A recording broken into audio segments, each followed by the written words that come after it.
John Textor questiona publicamente os jogadores do Botafogo ao afirmar que eles não estão executando.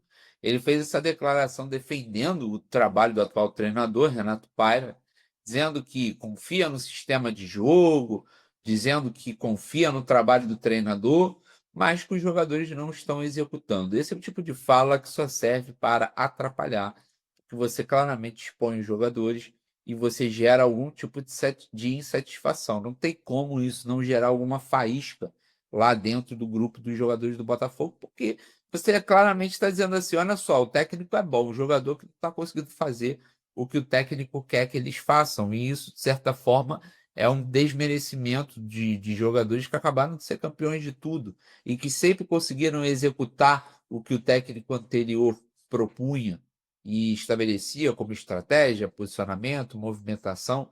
Então, agora jogar na conta dos jogadores, além de não ser nada inteligente, também não é uma coisa real. É óbvio que os jogadores do Botafogo têm dificuldade com o sistema de jogo que vem deixando todo mundo desconfortável dentro de campo. Afinal de contas, se você fizer uma análise um pouco mais detalhada, você vai ver que todos os jogadores do Botafogo, a nível individual, todos os jogadores do Botafogo caíram de produção. O único jogador que continua jogando num alto nível é o Igor Jesus. É o único. E isso também por um sistema que tem sobrecarregado ele e exigindo dele cada vez mais sair da área, participar da construção de jogo, participar da construção do próprio ataque. Então, o próprio sistema coloca o Igor Jesus numa posição em que ele o tempo inteiro precisa se deslocar, sair da área, voltar a aparecer na intermediária, e às vezes ele está até na linha do meio-campo ajudando o time do Botafogo.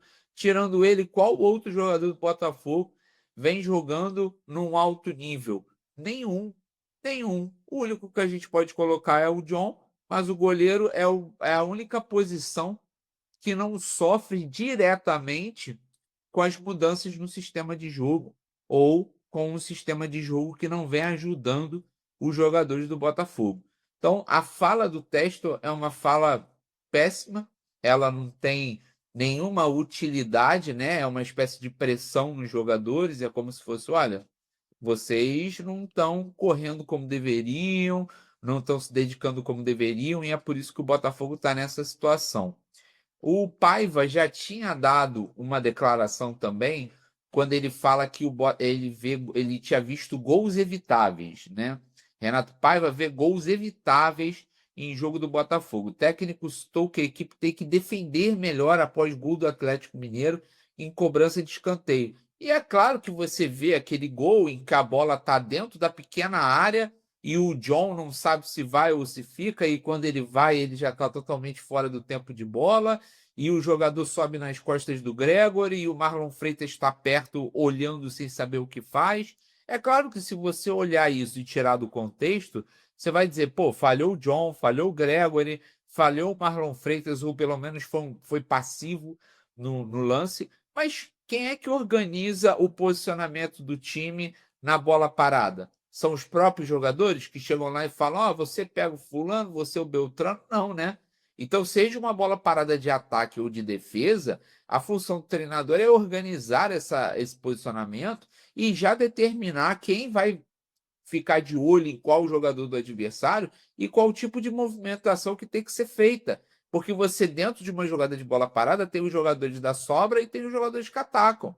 Então, você vai ter um jogador que ataca a bola, você vai ter um jogador que vai disputar no alto, mas você tem jogadores que vão ficar na sobra, justamente com uma bola rebatida. Então, toda essa estratégia, vamos colocar dessa forma, ela tem que ser definida pelo treinador. Quando ele fala, o time tem que defender melhor, parece que a culpa está nos jogadores. Os jogadores é que estão cometendo erros.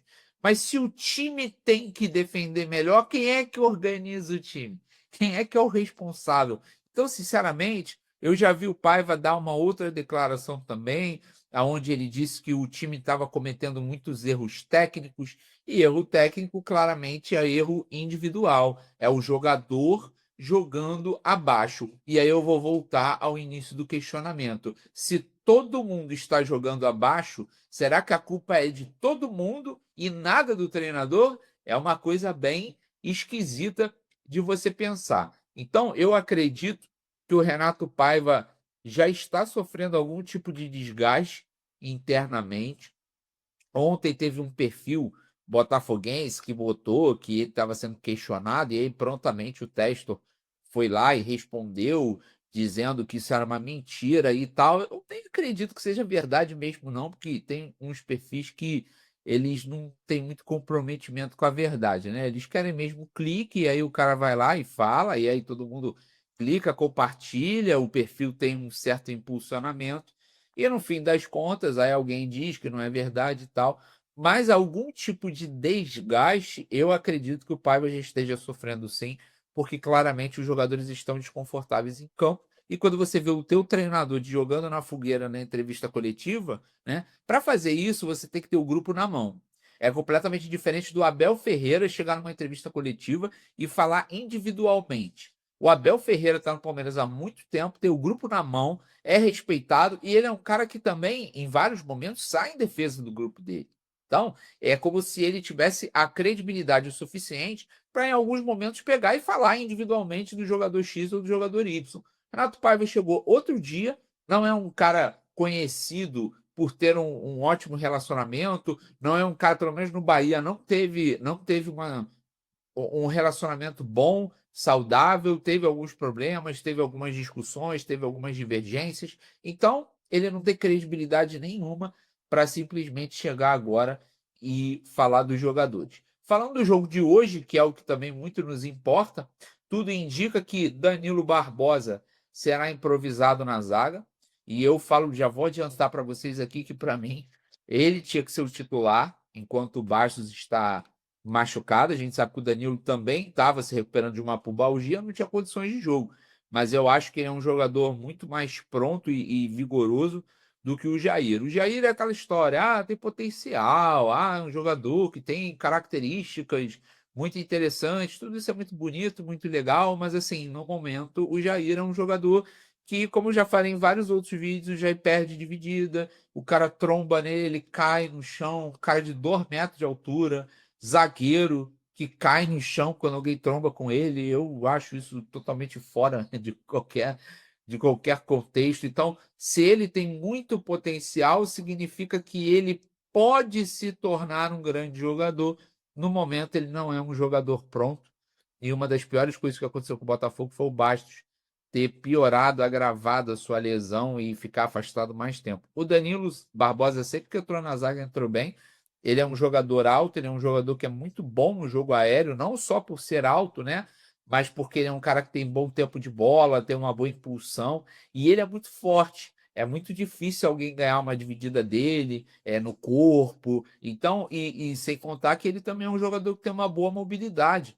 Então, jogando nesse esquema do Paiva, que os zagueiros estão sempre saindo, o zagueiro tem que buscar lá na linha lateral, é importante também você ter um jogador com uma boa mobilidade, um jogador ágil. Eu acho que o Danilo, se Deus quiser, ele vai entrar bem hoje e se firma no tipo titular ao lado do Barbosa, que é a melhor dupla de zaga possível para o Botafogo no atual momento. Não vejo nenhum outro jogador melhor, né, do que esses dois para comporem a zaga do Botafogo. E falando um pouco de Libertadores, o resultado de ontem foi bom para a gente. A Universidade do Chile empata com o Carabobo em 1-1 e, de certa forma, deu uma segurada na Universidade, que já tinha 6 pontos, né? Se ele vence, ele faria 9 pontos em 3 jogos. E se você pensar em 9 pontos numa fase de grupos da Libertadores, é 90% de chance de classificação, porque 9 pontos já é uma margem suficiente para você se classificar, nem que fosse na segunda colocação. Então foi muito importante esse empate, isso deu uma segurada. Eu fiz todas as simulações possíveis no site do Globo Esporte e a verdade hoje é a seguinte: o Botafogo só depende dele para se classificar. Se a gente alcançar 12 pontos, a gente está classificado. E isso pode começar com uma vitória hoje frente ao Estudiantes, que a gente alcançaria 6 pontos e precisaria de mais 6 pontos nos últimos 3 jogos do grupo. Agora, se a gente perder hoje, aí a gente vai ter que vencer os outros 3 jogos, sendo que o único jogo fora de casa é contra o Carabobo, que é um time que não é tão bobo assim, desculpa a piada ridícula, mas não é tão bobo assim, é um time fraco tecnicamente. É um time que os jogadores,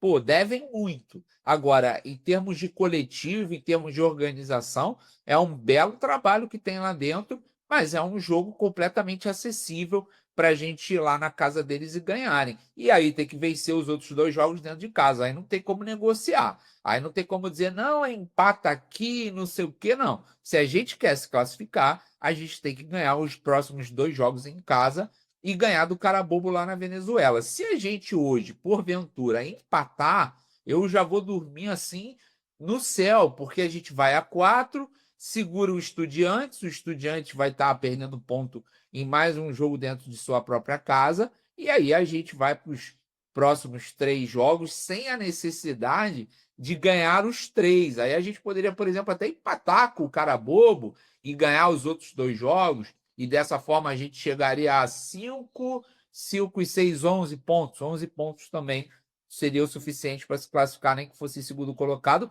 porque a gente teria tirado o ponto do Estudiantes na Argentina e ele permaneceria com 4 pontos.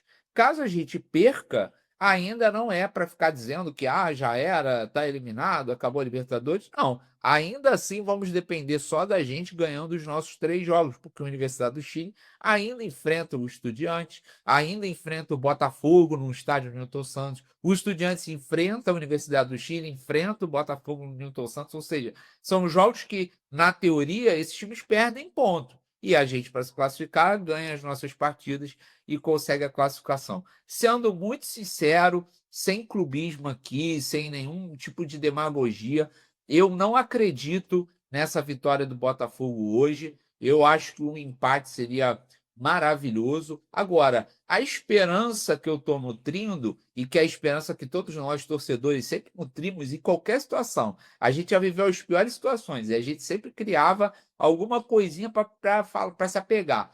A esperança que eu tenho é, sempre que o Botafogo fica muito desacreditado, muito questionado, ele dá uma resposta. Isso historicamente.